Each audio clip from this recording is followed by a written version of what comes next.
Eu sunt Dr. Grig. Vreau să împărtășesc ceva cu voi. În perioada asta în care am tot stat acasă, am reușit să-mi fac și să-mi pun ordine în idei, în viață.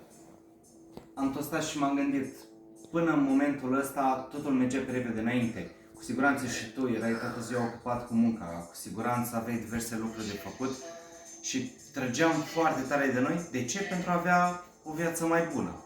De fapt, ce înseamnă să ai o viață mai bună? Cu siguranță pentru mine înseamnă ceva, pentru tine înseamnă altceva.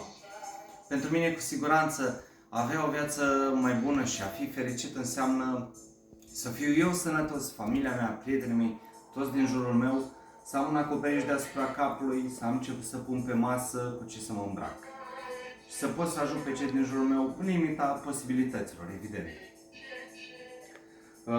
Asta mă face pe mine să simt că trăiesc cu adevărat. Îmi este foarte dor de familia mea, de prietenii mei, mi-e dor de părinți, de bunici. Aș vrea să-i văd, mai ales acum că vin sărbătorile pascale.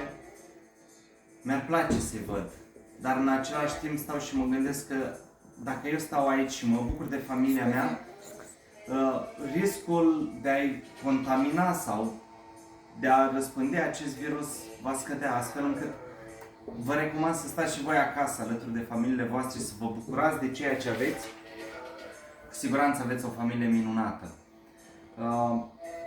Pentru că în seara asta este învierea lui Hristos, vă doresc să fiți sănătoși, să vă bucurați de familia voastră minunată. Mă rog la Bunul Dumnezeu să vă lumineze trupul, sufletul și casa, să vă aducă bunăstare și liniște.